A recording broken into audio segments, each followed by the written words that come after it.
नमस्कार, स्वागत है आपका भीम न्यूज़ कोटा राजस्थान में। आप देख रहे हैं भीम न्यूज़ कोटा राजस्थान। आज हम बात करेंगे दुनिया में फैली हुई दो विचारधाराओं के बारे में। देखिए एक रिपोर्ट। नमस्कार, मैं हूं आपका दोस्त विनय कुमार सिंघल। आप देख रहे हैं भीम न्यूज़ कोटा राजस्थान। भीम न्यूज़ कोटा राजस्थान एक सोशल मीडिया चैनल है जो यूट्यूब पर चलता है। हम खबरों के अलावा नई नई जानकारियाँ के साथ ऐसे दार्शनिक स्थल और हिस्टोरिकल प्लेसेस और फूड ब्लॉग वगैरह भी बनाते हैं। आज हम बात करेंगे आपके सामने, दुनिया में दो फेमस विचारधाराएं हैं। एक है समाजवाद और दूसरा है साम्यवाद। आपने कभी न कभी इन दोनों विचारधाराओं का नाम तो सुना होगा। आओ हम बात करते हैं इन दोनों विचारधाराओं में फ़र्क क्या है। समाजवाद को इंग्लिश में सोशलिज्म कहते हैं और साम्यवाद को कम्युनिज्म कहते हैं। बताते चलें कि कुछ चीज़ों में दोनों कॉमन हैं। दोनों ही व्यक्तियों से ज़्यादा समाज पर बल देती हैं। कहने का मतलब है कि समाज में हर व्यक्ति बराबर होना चाहिए। दोनों का मकसद समाज में प्रत्येक व्यक्ति यानी हर इंसान बराबर हो, किसी को ज़्यादा या कम ना मिले, कोई छोटा ना हो कोई बड़ा ना हो। अब फ़र्क ये है कि समाजवाद राज्यों के सहयोग से कार्य करता है, जबकि साम्यवाद राज्य को ख़त्म करने में विश्वास करता है। दूसरा कारण है कि समाजवाद में जब कोई व्यक्ति कार्य करता है तो उसका जो वेतन है उसके कार्य के अनुसार ही मिलना चाहिए। साम्यवाद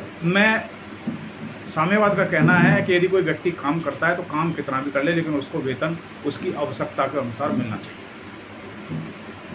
समाजवाद समाज को एक करके चलता है, यानी इसमें गरीब अमीर मजदूर मालिक की कोई परिभाषा लक्षित नहीं है, जबकि साम्यवाद समाज को दो हिस्सों में बांटता है। समाजवाद का मुख्य जो बिंदु है वो है राज्य का सहयोग लेकर, यानी राज्य कुछ ऐसी नीतियां का पालन करें जिससे राज्य में असमानता कम हो। राज्य में यानी समाजवाद कभी ऐसा नहीं कहता कि विश्व के सारे मजदूर एक हो जाओ और क्रांति करो, यानी स्टेट को ख़त्म कर दो। इधर साम्यवाद का कहना है कि स्टेट, परिवार, राज्य कुछ भी नहीं होना चाहिए, क्योंकि ये सारी की सारी चीज़ें पैसे वालों ने बनाई हैं।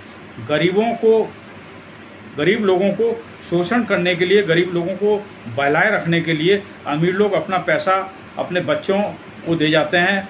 प्राइवेट प्रॉपर्टी सबके लिए नहीं होती, और प्राइवेट प्रॉपर्टी यदि किसी उद्योगपति की है तो वो भी आम जनता या मजदूरों के नाम कर देनी चाहिए।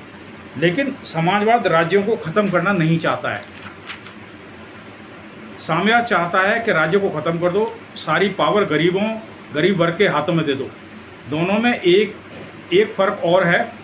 समाजवाद चाहता है कि समाज में जो भी व्यक्ति जैसा काम करता है उसे उसी तरह की मेहनत के हिसाब से पैसा मिलना चाहिए। जिसकी जितनी क्षमता उसको उतना ही पैसा।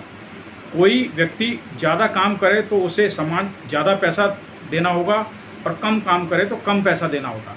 जबकि साम्यवाद कहता है कि जो जितना काम करता है उसे करने दो, लेकिन पैसा तो उसको उतना ही दो जितना उसकी आवश्यकता हो। यहाँ कुछ मुख्य अंतर नज़र आता है दोनों। साम्यवाद कहता है कि जिसको जितने पैसे की आवश्यकता हो उसे उतना ही पैसा दो, ज़्यादा पैसा देने से पूंजी का संग्रहण होता है। समाजवाद आर्थिक असमानता पैदा करता है। पैसे में असमानता को कुछ और हद तक असमानता देता है। ये साम्यवादी विचारधारा का कहना है। दूसरा फ़र्क यह है कि समाजवाद समाज को दो हिस्सों में बांटता नहीं है। साम्यवाद समाज को दो हिस्सों में बांटता है, एक वर्ग जो शोषण करता है और दूसरा वर्ग जो शोषित होता है। समाजवाद का मानना है कि समाजवाद से शांति आती है, और साम्यवाद का ये मानना है कि समानता के लिए शांति जैसा रास्ता कभी नहीं अपनाया जा सकता। इसके लिए क्रांति करनी पड़ेगी, और इसका यही एक सॉल्यूशन है। समाजवाद की तरफ क्यों लोग झुके या यूँ इतना प्रभावित क्यों हुआ पूरी दुनिया को, ये भी प्रमुख कारण है। यानी साम्यवाद को त्याग कर लोग समाजवाद की तरफ क्यों झुके हैं। ये समाज को एक मशीन बनाना चाहता है, इसका मानना है कि यदि कोई व्यक्ति 10 घंटे काम कर सकता है तो 10 घंटे काम करे, लेकिन उसको आवश्यकता 6 घंटे की है, यानी उसकी आवश्यकता 6 घंटे काम करने की है, तो जो पैसा मिलता है उस तक वही 6 घंटे का पैसा मिलना चाहिए, ऐसा कहना साम्यवाद। आप ये समझिए कि यदि कोई व्यक्ति 10 घंटे काम करता है और 10 घंटे में उसको 10,000 रुपये मिलते हैं, व्यक्ति को या श्रमिक को 10,000 रुपये मिलते हैं, लेकिन साम्यवादी यानी मार्क्सवादी कम्युनिस्टों का ये आकलन है कि यदि उस व्यक्ति की जो आवश्यकता है वो 6,000 रुपये की है तो उसे 10,000 रुपये न देके 6,000 रुपये ही दिए जाएं, जो कि उसकी आवश्यकता के अनुसार हो। साम्यवाद एक समय पर दुनिया की बहुत बड़ी विचारधारा बन गई थी, लेकिन ताज्जुब ये है कि ये आज तक कोई भी देश सक्सेसफुली कम्युनिस्ट देश नहीं बन पाया। हालांकि चाइना और नॉर्थ कोरिया खुद को क्लेम करते हैं कि वे एक कम्युनिस्ट देश हैं, लेकिन वास्तव में इन देशों में कम्युनिज्म को पूरी तरह से नहीं अपना रखा है। कम्युनिज्म में वो जो कार्ल मार्क्स ने दिया था, इसमें किसी भी देश को नहीं अपना रखा है। जो कार्ल मार्क्स ने कम्युनिज्म की विचारधारा दुनिया में पैदा की थी, अक्षरश किसी भी देश ने उसको नहीं अपना रखा है, और अलग अलग वर्जन बन गई कम्युनिज्म की जो विचारधारा है। इनमें रशिया में लेनिनिज्म, स्टालिनिज्म और चाइना में माओवाद, ये कम्युनिज्म जो अभी विश्व में कम्युनिस्ट कंट्री जो अपने आप को कहते हैं उसमें पनप रहा है। ये सारे के सारे अपने को कम्युनिस्ट जरूर कहते हैं, लेकिन किसी भी कंट्री में कम्युनिज्म को ठीक से नहीं अपना रखा है। कार्ल मार्क्स खुद कहते थे कि कम्युनिज्म जो प्रेरणा मिली है वो सोशलिज्म से मिली है। कार्ल मार्क्स का कहना था कि जो कम्युनिज्म की प्रेरणा है, साम्यवाद की प्रेरणा में, वो समाजवाद से मिली है। क्या चाइना में व्यक्ति किसी निजी संपत्ति को जमा नहीं कर सकता? बिल्कुल कर सकता है।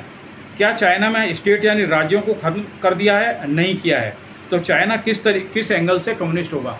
क्योंकि आप देखो कि चाइना में लोगों की जो फैक्ट्रियां हैं या जो उनका काम है वो सारा का सारा निजी तौर पे है।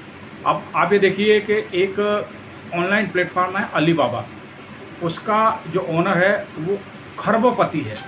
अब उसने जो अपने धंधे में कमाया है वो तो उसका खुद का रहा, क्या उसने उसमें जो कार्य करते हैं उसके बीच बांट दिया?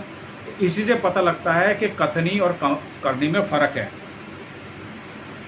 आप देख रहे हैं भीम न्यूज कोटा राजस्थान की रिपोर्ट।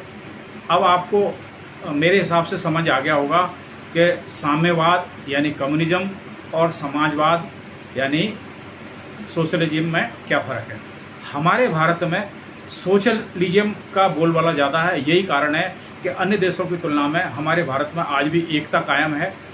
हाँ, कुछ छुट-पुट फैक्ट्रीज़ हैं या कारखाने हैं जहाँ साम्यवाद को अपनाया है, उनका हश्र आपने देख लिया होगा। हम ज़्यादा दूर की बात नहीं करें, हम अपने कोटा की बात करते हैं। बड़ी बड़ी इंडस्ट्रीज़ ये कम्युनिस्ट विचारधारा के कारण बंद हो गई। आफ्टर ऑल नुकसान तो उसमें काम करने वाले श्रमिकों का ही हुआ है, दर दर की ठोकरें खा रहे हैं। एक समय ऐसा था कि जेके फैक्ट्री का जो श्रमिक था उसका वेतन इतना ज़्यादा था कि राजस्थान सरकार के कर्मचारी का नहीं था, वो अपने घर में नौकर रखता था। लेकिन ये कहना गलत नहीं होगा कि हो सकता है हमारी विचारधारा गलत हो कि साम्यवाद के कारण ही इन फैक्ट्रियों में ताला लग गया और इनके जो मजदूर हैं वो आज दर दर की ठोकरें खा रहे हैं। आप देख रहे हैं भीम न्यूज कोटा राजस्थान। यदि आपको हमारे द्वारा दी गई जानकारी पसंद है तो प्लीज़ हमारे चैनल को यूट्यूब पर जाकर सब्सक्राइब कीजिए, लाइक कीजिए, शेयर कीजिए और नई नई जानकारी के लिए बने रहिए हमारे साथ। आपका बहुत बहुत धन्यवाद। हमारे द्वारा दी गई जानकारी यदि आपको अच्छी लगे तो प्लीज़ हमारे चैनल को यूट्यूब पर जाकर सब्सक्राइब कीजिए, लाइक कीजिए, शेयर कीजिए, कमेंट्स कीजिए। अपनी खबरों के लिए 9414317167 पर संपर्क करें। आपका बहुत बहुत धन्यवाद।